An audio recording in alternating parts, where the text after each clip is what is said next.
Olá, olá, tudo bem? Muito bem-vindo ao meu canal. É isso aí. Em tempos de coronavírus, infelizmente, né, nós vivemos esse momento aí tão desgastante, momento de incertezas, momento de medo, momento de dificuldade mesmo, esse é o termo. Muito medo, a população toda, ou grande parte dela em casa. Eu queria falar um pouquinho sobre liderança, aproveitar aí e falar alguns tópicos de liderança, vários assuntos, para que um vídeo mais longo um pouco, mas com vários temas dentro desse arcabouço todo que é a liderança, ok? Meu intuito é contribuir, já que muitos vão estar em casa durante muito tempo e vai ficar entediado. Enfim, se você quiser aí ouvir um pouquinho mais, aprender um pouquinho mais sobre liderança, treinar neste momento, enfim, esse é o objetivo desse vídeo, né? Primeiro ponto, falando de coronavírus, nós temos que ter a consciência clara de que nós como líderes precisamos sim nos posicionar, estar acompanhando as pessoas, motivando as pessoas, direcionando as pessoas, mesmo à distância. Sim, mas eu trabalho na loja X, a loja fechou. Ok, mas os seus liderados, as pessoas que dependem de você, continuam dependendo de você, sim, mesmo à distância, e continuam sendo seus liderados, até porque a vida ela segue após esse momento aí de dificuldade, esse momento tão caótico que nós estamos vivendo em toda a sociedade. É um momento de nós nos unirmos, sim, e no nosso papel de líder é estar junto das pessoas, é estar ajudando as pessoas, é estar motivando as pessoas, porque existe uma tendência muito grande, uma depressão social. É horroroso, por exemplo, eu estava passando hoje na minha cidade aqui, olhando o comércio fechado, tinha, se eu não me engano, um comércio aberto e a guarda municipal conversando com o responsável, muito provavelmente pedindo para fechar. Enfim, mas é um momento também de nós nos unirmos, é um momento de solidariedade, e nossa função como líder é continuar liderando, é continuar influenciando positivamente, é continuar ajudando mesmo nesses momentos de incertezas, ok? Esse é o primeiro recado. Vou falar para vocês na sequência agora de uma série de tópicos importantíssimos sobre liderança. Esse é um vídeo um pouco mais longo, e liderança é um tema, um termo, mas é um assunto que me empolga bastante, e durante muitos anos de experiência liderando pessoas, sendo líder de líder, também sendo liderado, eu gosto muito disso, eu quero compartilhar com você, tá certo? Vou falar de um tema muito importante na liderança que chama-se execução. O que é execução? Execução é a arte ou a capacidade de executar algo que você se propôs. Por quê? Muitos líderes, sem exceção, quando eu falo de muitos, esse é um mal que acomete todos nós. Temos muitas iniciativas e pouquíssimas acabativas. Temos várias ideias maravilhosas. Fazemos muitas vezes uma análise SWOT maravilhosa da situação. Ponto fraco é esse, ponto forte é esse, oportunidades essas, ameaças são essas. E beleza, você conseguiu, de certa forma, estratificar de forma inteligente o problema, né? Você consegue montar um plano de ação, colocar um 5W2H maravilhoso. Olha, o problema é esse, eu vou fazer isso, tal dia, tal, o responsável é esse. Mas, na maioria das vezes, né, essa análise, essa estratificação morre por aí. E esse é o grande desafio. Então, acho que uma das grandes capacidades, eu queria chamar a sua atenção como líder, para fazer sucesso e para ter muito resultado, chama-se execução. Se você não tem essa capacidade, ou essa condição, ou essa habilidade, ou essa competência, é algo que você deve procurar desenvolver, porque não existe liderança sem capacidade de execução. Independente, né, de onde você está, seja em qualquer que seja a instituição, como uma igreja, por exemplo, um pastor ou um padre tem que ter capacidade de execução. Você precisa executar. Então, não adianta ter boas ideias maravilhosas, né? Colocar tudo isso num plano de ação maravilhoso se você não executa. Se não tiver execução, não sai do papel as ideias, não há correções de rota, ou seja, e as anomalias continuam acontecendo, e a tendência com o passar do tempo é uma rota de colisão, aliás, uma rota de colisão que vai finalizar com, sei lá, o fim da empresa, ou a doença da empresa, e essa empresa ou essa instituição vai adoecendo, pode chegar a um ponto de atrofiar. Dica então aí importante, além de falar do coronavírus, que foi a primeira dica, a segunda dica chama-se gestor. Tenha capacidade de execução. Execução é uma arte, é uma competência muito importante para um executivo, para um gestor, e eu estou falando para gerentes aqui, para líderes, é importante que você tenha muito claro isso. E você talvez deve estar se perguntando agora, mas será que está falando comigo? Parece que eu sou assim.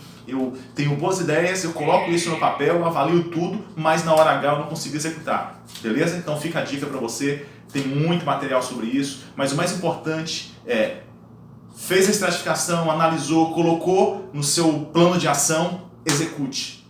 Prazo, data, hora para execução, pessoas envolvidas, cada um faz sua parte e acompanhamento. Você não pode fazer um plano de ação no início do mês ou no final do mês para valer para o mês seguinte e depois não fazer acompanhamento do que foi executado. Não tem resultado se for dessa forma. Mais uma dica bacana, mais um ponto que eu queria abordar com você rapidamente aqui é a questão de assumir riscos. Meus amigos, preste atenção. O líder que não assume risco, ele corre sérios riscos. Olha que loucura. O líder que não assume riscos, ele corre sérios riscos. Por quê? Porque do líder se espera, do gestor, do executivo, se espera que ele assuma uma posição de risco. As outras pessoas até podem ser e talvez não assumam essa posição de risco, mas você como líder é fundamental, preste muita atenção, é fundamental que você assuma a posição ou uma posição ou tome decisões de risco. É inerente à função do gestor tomar decisão de risco. Caso você não tome decisão de risco ou não esteja tomando decisão de risco, tem algo errado no processo da empresa ou com você. Pode ser que a empresa não te dê autonomia para tomar a posição de risco. Ok? Esse é um ponto. Ou pode ser que você não tenha coragem suficiente para tomar uma posição de risco ou para tomar uma posição decisiva. Então tem algo errado com você. É seríssimo esse assunto. É seríssimo. Muitas vezes, eu vou dar só um exemplo prático e simples, muitas vezes você como líder, você vai pegar, nós vamos falar sobre isso na sequência também, mas é importante falar já, você vai pegar uma situação em que tem uma pessoa prejudicando o time. Prejudicando. Algum tempo você conversa, não se resolve nada, e o que acontece? Você acaba deixando esse prejuízo aumentar. O que eu estou dizendo para você aqui? Em algum momento você vai ter que sentar com essa pessoa, com esse componente do time, dar um feedback mais forte, e se porventura essa pessoa não mudar, você vai ter que assumir a posição ou assumir o risco de tirá-la da equipe para o bem comum. Eu estou dizendo o seguinte, isso é assumir posição de risco. Se você não assumir essa posição de risco, em algum momento isso se volta contra a empresa e volta contra a sua gestão, e aí talvez seja o final de tudo.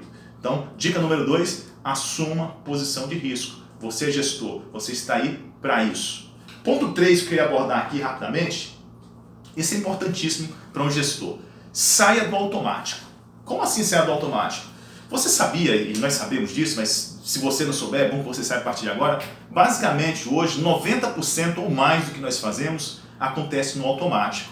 Como assim no automático? É verdade, nosso cérebro ele vai se programando, ele vai se automatizando, e aí a maioria das coisas que você faz está no automático. E as decisões, na maioria das vezes, são decisões no automático. Isso é bom, mas para gestor precisa de algo mais. Essa decisão só no automático ela não traz inovação.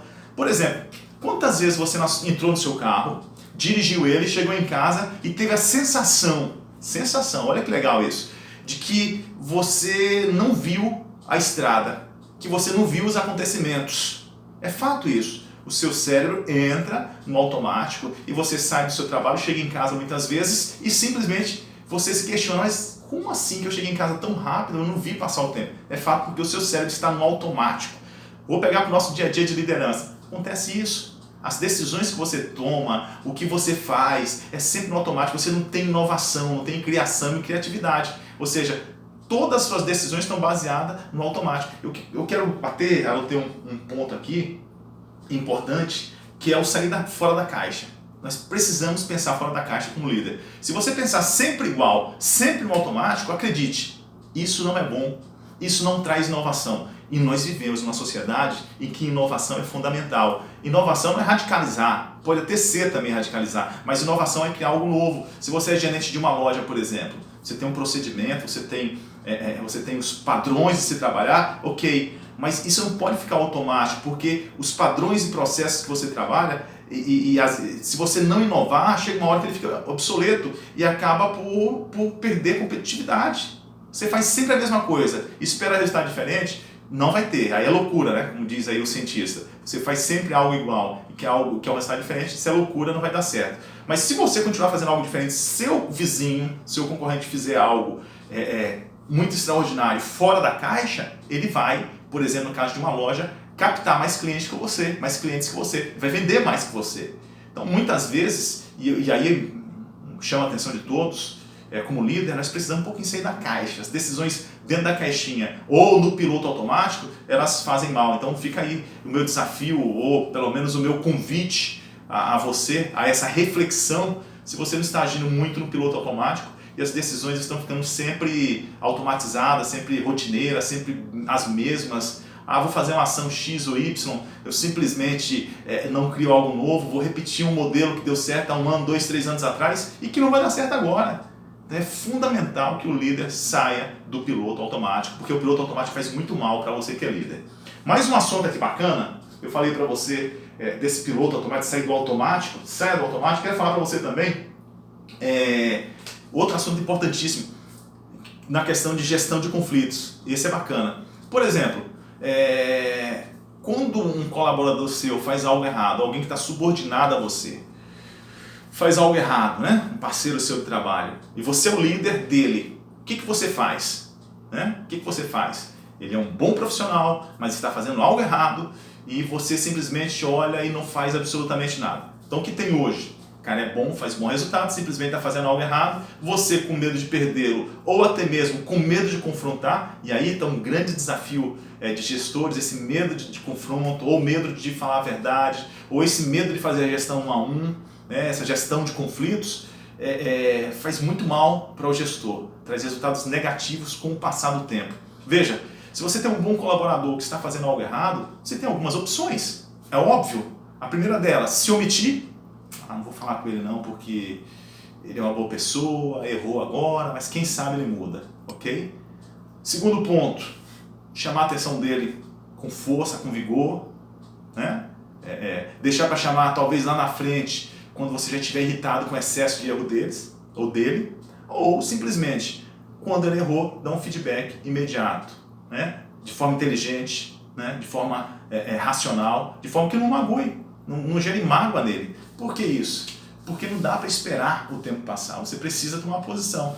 E uma posição que você pode tomar é chamá-lo e dizer: fulano, tudo bem? Dar aquele feedback que eu já falei anteriormente, o PNP, né? Positivo, negativo, positivo. Começar no positivo: olha, João, se for exemplo do João, né? Um hipotético aqui: olha, João, você está errando nisso, mas ao invés de você começar falando do erro dele, você pode começar falando: ó, João, você é um bom vendedor, no caso de vendedor, né? Você é um bom vendedor, tem feito números ótimos, tem um futuro brilhante conosco, porém, João, você chegou atrasado hoje, e aí eu queria só corrigir esse processo contigo, pedir para você que chegue sempre no horário, porque ao chegar no horário você está cumprindo aquilo que a empresa espera de você, e mais que isso, João, você não tira a minha autonomia e autoridade próximo da equipe. Confio em você, vamos continuar juntos, beleza? Tá entendido o recado, João? No mínimo vai falar para você: olha, tá entendido sim, não vou errar mais. Por isso que eu falo, tem que dar o feedback, é preciso corrigir quando o colaborador erra. E esse é um assunto que quando a gente... eu vou esmiuçar ele talvez num próximo momento, eu estou fazendo aqui um leque de 7, 8, 10 assuntos, nesse vídeo um pouco mais longo, depois eu esmiuço ele com o passar do tempo, mas assim, muita gente tem medo de dar um feedback, muita gente tem medo de cobrar um colaborador quando ele erra, mas é preciso, é para o bem dele.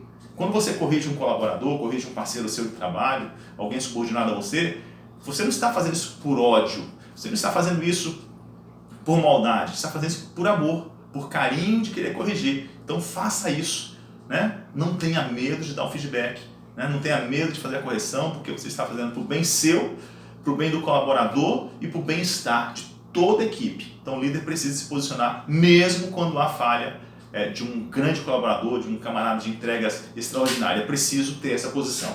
Outro assunto importante demais da conta.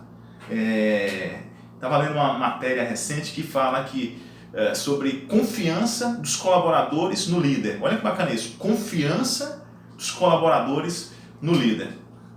Segundo essa matéria, o colaborador que confia no líder, que é engajado com ele, olha que bacana isso. E olha que profundidade.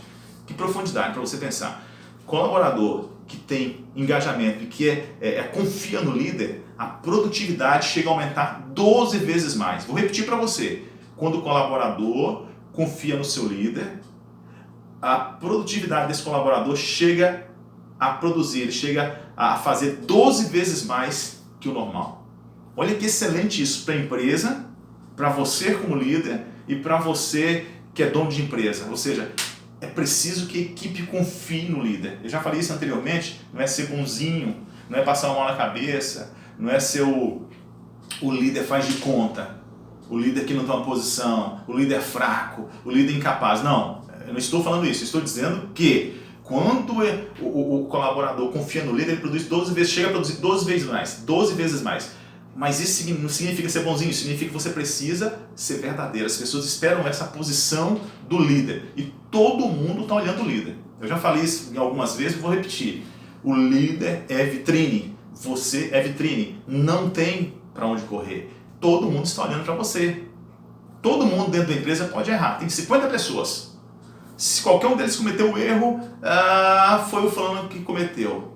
Mas quando o líder ele comete o erro, aí ele leva muita pedrada. Então, é incrível isso. Todo mundo está olhando para você. Então, acredite no que eu estou lhe falando. Acredite. Se você for um grande líder, tiver todas as competências necessárias, eu vou abordar esse assunto no futuro, as competências necessárias para se liderar, você vai ter muito resultado. As pessoas vão confiar em você, as pessoas vão produzir muito mais por você. Só pegar um exemplo bem simples, nesses momentos difíceis que nós estamos vivendo aí, da coronavírus, etc., tudo parado, eu tenho certeza absoluta disso, que muitos, sem dúvida nenhuma, estão recebendo mensagem, os funcionários, os colaboradores estão em casa, mas estão mandando mensagem: e aí, chefe, como é que tá? Como é que vai ficar? O que você acha? E daí vai passar quando esse surto, essa pandemia e tal? Olha que interessante, por quê? Porque as pessoas querem uma palavra final do líder. E isso, acredite, aumenta a produtividade. As pessoas têm expectativas. E como é bom, eu me lembro quando tinha bons líderes, e sempre tive bons líderes, isso é um privilégio da minha parte, como você tem o prazer de chegar de manhã cedo e vir trabalhar, saber que você vai dar um bom dia para aquele cara que é um grande líder, para aquela mulher que é um grande líder, e uma grande líder, e como é bom você vir trabalhar com esse tipo de líder, você tem prazer em fazer. Eu me lembro quando eu era vendedor, em uma determinada empresa que eu trabalhei no passado, e isso foi espontâneo. Nós éramos vendedores, batemos a meta do mês, se não me engano, um dia antes. E aí alguns colegas vendedores me chamaram: vem aqui um pouquinho, tá vendo fulano, que era o gerente da loja, tá vendo fulano? Cara, é bom demais bater a meta por ele. Olha lá, esse cara merece. E o gerente não estava vendo isso. O gerente estava lá na outra mesa, fazendo a parte burocrática administrativa, e nós estávamos, se não me engano, em 2 ou 3, exatamente 3. E todos diziam: como é bom, olha lá o fulano, como é bom fazer por ele. Entende que é diferente quando as pessoas produzem por você, não pela empresa? Então, assim, nós líderes temos uma capacidade, nós líderes temos uma dimensão absurda que nós não temos, talvez, conhecimento disso, muitos de nós. Então, assim, acredite, as pessoas podem produzir mais quando tem bons líderes. E aí, você precisa ver como é que está a atuação, se o teu resultado está ruim, por que está ruim, o que você pode melhorar. O líder é capaz de fazer coisas extraordinárias em termos de produtividade. Eu tenho visto e observado isso. Produtividades extraordinárias com líderes extraordinários. Acredite, isso é maravilhoso. Quero abordar um outro tema básico, mas bacana também. Elogiar. Elogie, nem que seja um mínimo de esforço que a pessoa está fazendo. Às vezes, uma pessoa está fazendo um esforço absurdo para fazer algo certo, e ela acerta. Um esforço absurdo. E você olha e fala assim: eu não vejo isso como esforço absurdo. É que para você, como líder, pelas suas competências que o trouxe à liderança, você não consegue ver isso. Às vezes, o que é um pequeno esforço para você é um esforço absurdo para aquela outra pessoa que está fazendo aquele esforço todo para lhe agradar, para mostrar que pode fazer. Então, elogie. Mas eu não acho que merece elogio. Não é mais que obrigação. Acredite, um ambiente bacana de elogio faz toda a diferença. Pode acreditar nisso. Então, elogie sempre um esforço, elogie sempre uma pequena conquista. Mas é uma pequena conquista, ok, bateu a meta do dia, mas não bateu a do mês. Elogie a meta do dia, mas não bateu a do mês, ok, um mês depois você busca. Mas elogie aquilo. Eu já falei sobre isso, acho que escrevi sobre isso. Você já ouviu falar, se não ouviram, seria importante ver, procurar, achar informação sobre isso. A linha de Losada. A linha de Losada, por exemplo, é uma metodologia, um estudo científico que mostra, em uma empresa X, é feito um experimento, que a empresa aumenta a produtividade quando você tem um ambiente positivo e um ambiente com elogios, ambiente com reconhecimento. Isso é científico, foi mostrado isso. e dizia o seguinte: para cada interação negativa que se tem no ambiente de trabalho, 3 tem que ser positiva para neutralizar aquele ambiente, aquela mensagem que foi mandada anteriormente negativa. E o ideal, segundo esse estudo, é que a cada uma interação negativa tenha 6 positivas. Você destrói aquela interação negativa, aquela fala negativa, aquela atitude negativa, e entra outras positivas. Você começa a mostrar que existe um ambiente muito mais acolhedor. Essa linha de losada é muito interessante. Eu chamo a atenção para você, gestor. Se você não elogia, faz um esforcinho para começar a elogiar, para começar a reconhecer os pequenos avanços. Né? Uma pessoa, eu me lembro de uma cena que me deixou muito triste. Eu cheguei em uma determinada loja e uma colaboradora bateu a meta do mês, e o gerente falou próximo dela. A pessoa veio toda feliz falar comigo: olha, eu bati a meta, tal. Eu falei: nossa, que legal, parabéns. Abracei a pessoa, né? Elogiando pelo bom trabalho, reconhecendo. E aí o gerente olhou para a pessoa, olhou para mim, rindo, com sarcasmo, e falou: também é a primeira dela do ano. Você acredita que isso é liderança? A pessoa não reconhecer aquele esforço. Tudo bem, ficou um tempo sem bater meta, né? E ela bateu meta naquele momento. Por que você não tirou ela antes? Não trocou, se for o caso, né? Se ela não produz, troca a pessoa. Mas se ela bateu meta, elogia. Agora, dizer que é a primeira do ano com sarcasmo, como líder, nós não temos o direito de fazer isso. Então, o básico é: elogie sempre, tá? Elogie todo mundo. Sua equipe merece elogio. E olha, pode ter certeza de uma coisa: as pessoas estão sedentas de carinho e de elogio. Pode ser o seu colaborador mais sênior, como pode ser também um colaborador mais novo. Todos querem ser reconhecidos pelo chefe.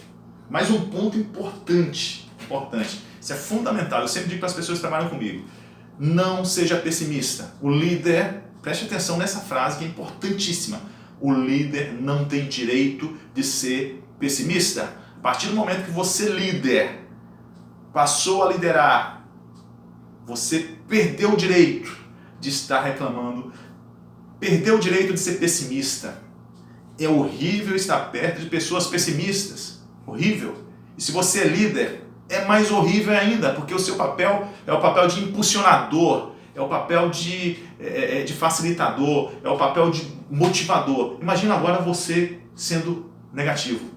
Acredite, pelo amor de Deus, ninguém quer ter contato com o líder negativo. Então, se você tem algum tipo de negativismo, saia desse negócio, né? Eu sempre digo o seguinte: quando alguém vem falar para mim algo negativo, eu já uso a metodologia ali, tá, linha de losada. Mas hoje o dia está horrível, né? Acho que nós não vamos vender nada hoje. Tem gente que fala isso: o dia hoje está horrível, não tem movimento, nós não vamos vender nada hoje. Eu falo: não, pelo amor de Deus, vai vender sim, fica tranquilo. Se o cliente que entrar e nós vendermos para ele, ok, vai entrar gente, nós temos que fazer um melhor aproveitamento, porque de fato hoje tem menos pessoas. E a pergunta é para você que está falando que tem menos pessoas: você já fez quantas ligações hoje para fazer uma ativação via telefone ou através de redes sociais, WhatsApp, etc? E daí? Então, mas não tem movimento. Ok, pode ser que não tenha gente o suficiente como tinha em outros dias, mas o que eu estou fazendo a mais? Ou seja, o que eu quero dizer com isso, com esse exemplo, é que você, líder, não pode aceitar esse espírito de negatividade dentro do seu time, e você, principalmente, você está proibido de ser negativo. Sério, está proibido. Mas eu não sou negativo. Faço um desafio com você. E é óbvio que você não tem que ser negativo, mas qual que é a minha sugestão? Converse com as pessoas mais tarimbadas do seu time, as pessoas mais experientes, pergunta como é seu dia a dia, faz uma pesquisa. Faça uma pesquisa, né, com seus colaboradores, que você vai saber se você é ou não negativo. E, de repente, até com o seu chefe também. O que eu estou dizendo é o seguinte: não seja negativo, pelo amor de Deus. Líder perdeu o direito de ser negativo. Beleza? Até porque vai trazer desgraça total para a sua empresa. Mais um ponto importante: ouça as pessoas. Ouça as pessoas. Ouvir com atenção, ouvir com conexão. E nós falhamos nisso. Nós, porque eu me incluo. E tudo isso que eu estou falando para vocês, tudo, sem exceção, eu me incluo. Até porque o objetivo, meu objetivo como líder é dar dicas, dar orientação, sim, aqui nesse canal, mas ao mesmo tempo me corrigir. Porque todas as vezes que eu tento ensinar, eu estou aprendendo. Todos nós, em alguma medida, nós temos telhado de vidro. Você sabe disso, nós sabemos disso. A questão é como eu estou me policiando no dia a dia. Quer ver que legal? Isso aqui que eu falo para você: ouça as pessoas com interesse. Ouça as pessoas com conexão. Por exemplo, quando o seu colaborador pede para falar com você, você ouve ele, olho no olho, você, sabe, silencia o celular, o WhatsApp, enfim, as redes sociais, e se foca, se conecta 100% no seu colaborador, ou você está falando com ele e está ali em rede social. Isso não é conexão, e nós precisamos. Isso é um desafio enorme, gigante, não é fácil para nós líderes. Tirar esses empecilhos que se tem e conectar de fato com os nossos colaboradores, que existe um momento de conexão e muitas vezes eles esperam que a gente faça essa conexão com ele, que ouça eles, ouça o desabafo. Nós precisamos dar um feedback, às vezes que é opinião, mas é necessário, pelo amor de Deus, nós temos conexão, a gente saiba ouvir as pessoas. Então, escuta ativa. Quando eu falo conectar, eu estou falando de escuta ativa. Se você não está fazendo isso, reveja seus conceitos, ok? Porque esse é um ponto fundamental para se ter sucesso na liderança.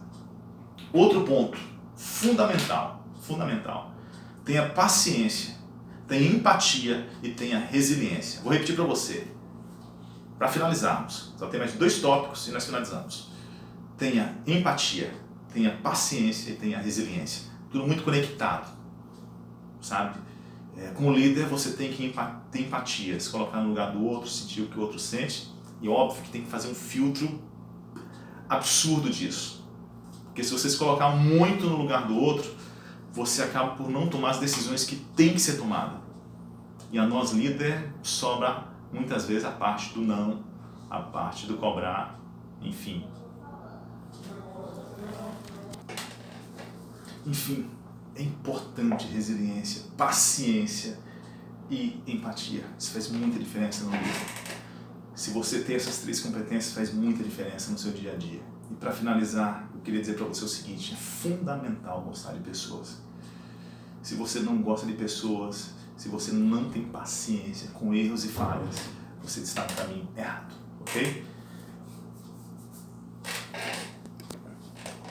Enfim, muito obrigado pelo seu tempo, fique com a gente. Enfim, no próximo momento a gente se encontra de novo aí com novas dicas sobre liderança e tudo mais. Um abraço, muito sucesso!